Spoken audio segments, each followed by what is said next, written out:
Hello everyone. I'm starting to share knowledge from scratch, as I promised. In this video, we will talk about Japanese candlesticks. Many requested a video on Japanese candlesticks, and now we will break it down. So, what are Japanese candlesticks? They represent the range of price movement. I think it's clear that green candles indicate a price increase, while red candles indicate a price decrease. If we have a bearish candle, the opening of the candle is always at the top. If we have a bullish candle, then the opening is always at the bottom. The opening is taken from the body of the candle, not from the shadow. Now, what are the body and shadow of the candle? We will go into more detail on this a bit later. Let's just go over it quickly. This thick area here is the body of the candle. And these little lines here are the shadow of the candle. So, we have a time frame of 5 minutes. Therefore, one candle represents a duration of 5 minutes. In 5 minutes, there were price movements like this. Next, let's take this candle as an example. Here we have a 5-minute period. Here, 5 minutes have passed, and a new 5-minute Japanese candlestick has opened. If we take approximately a 1-hour time frame, then one candle represents 1 hour. I think this is clear. Inside the candles on larger time frames, many candles of smaller time frames are formed. For example, one hourly candle consists of two 30-minute candles. A 30-minute time frame is made up of two 15-minute time frames, and so on. Now let me show you how our candles are formed. For those who don't quite comprehend their essence, again, let's return to the shadows a bit more. Here, as you can see, we have the minimum of the candle. Here, clearly, we have the maximum of the candle, right here in this chart, respectively. To understand the formation of candles, you need to open a zone chart. What can you actually do on a zone chart? I only see the point in identifying levels and possibly some patterns of technical analysis.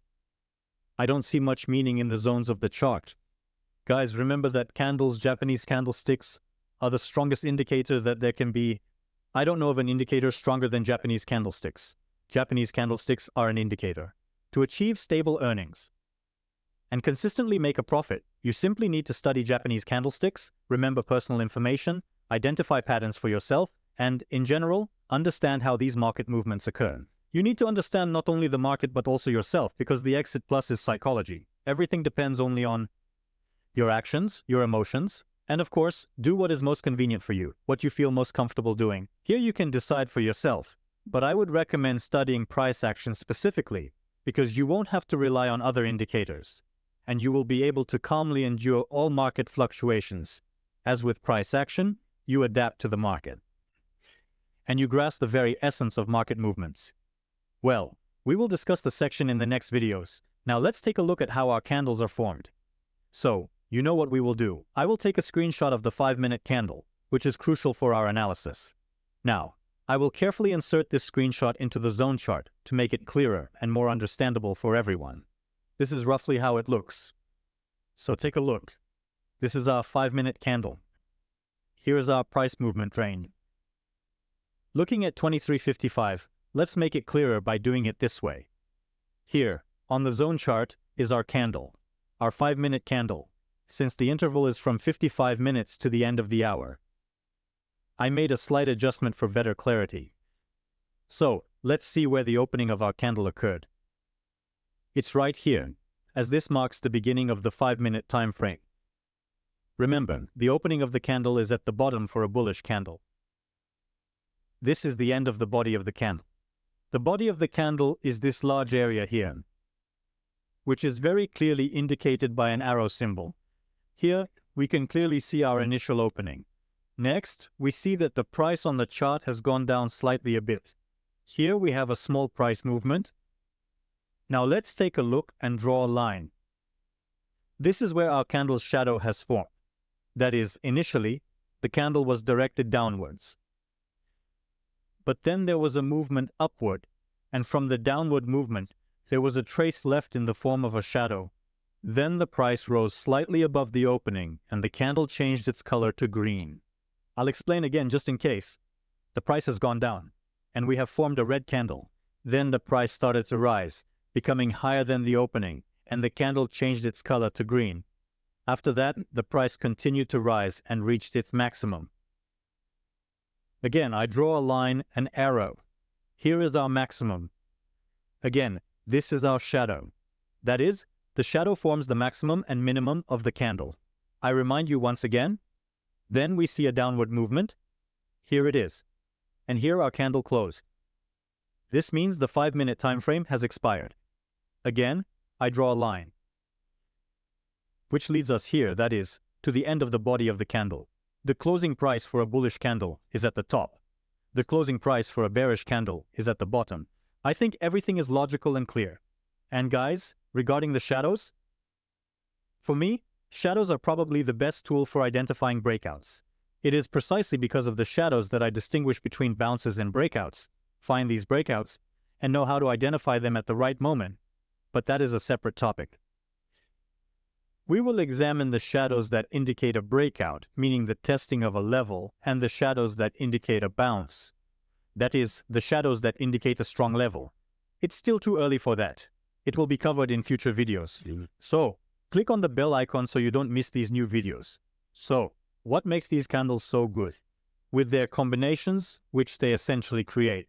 For example, here we have a candlestick combination that indicates an upward movement.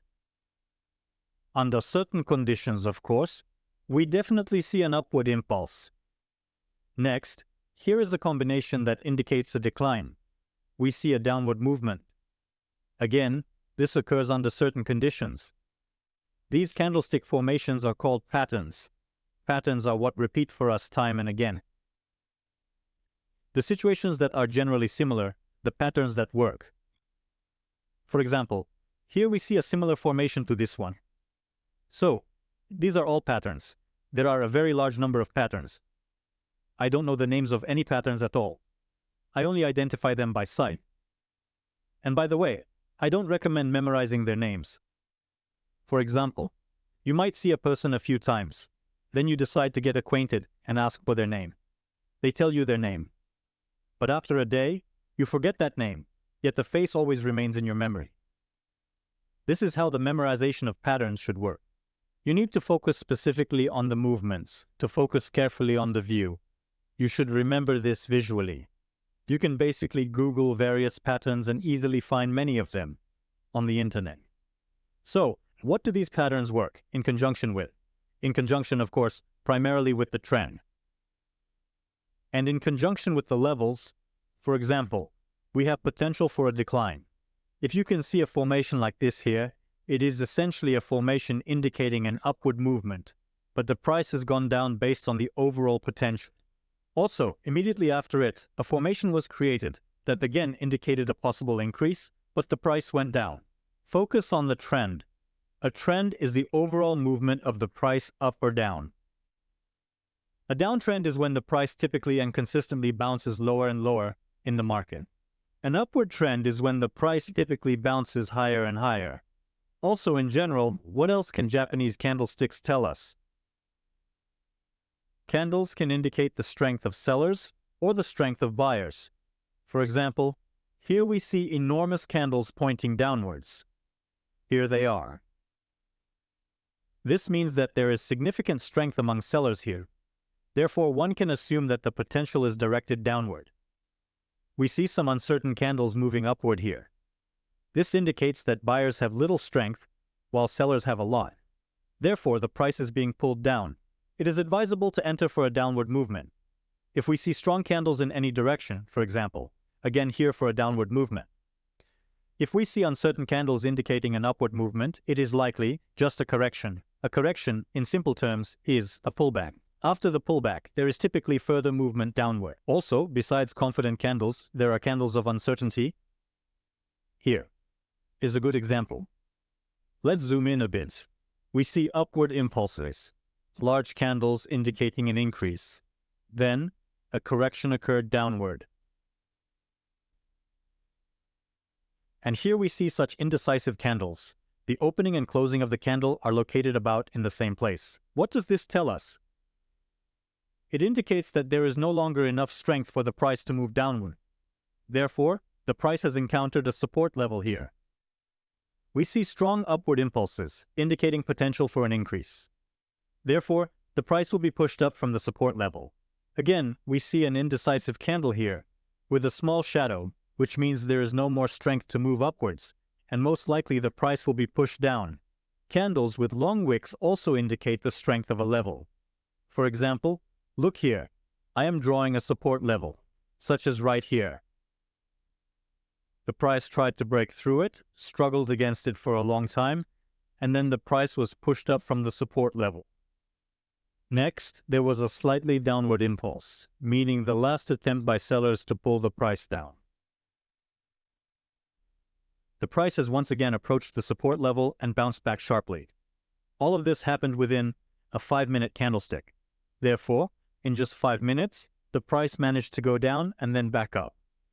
And we have formed a huge shadow. We see that the huge shadow is located at the bottom, and it emerged from the support level.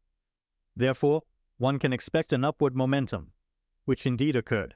With a candlestick chart, you can create a multitude of patterns, various strategies, and situations that will perform well. But this is achieved, again, only through constant practice. I remind you that you should take screenshots of each of your trades. Look at what you are focusing on, search for mistakes, look for patterns, and based on this, you will develop such a mindset. You will find this detailed candlestick information, and you will know how the candles form on the chart.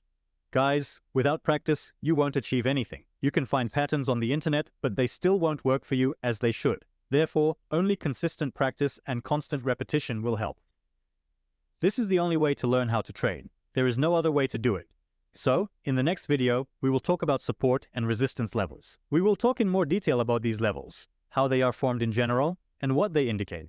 There will likely be many interesting facts about these levels.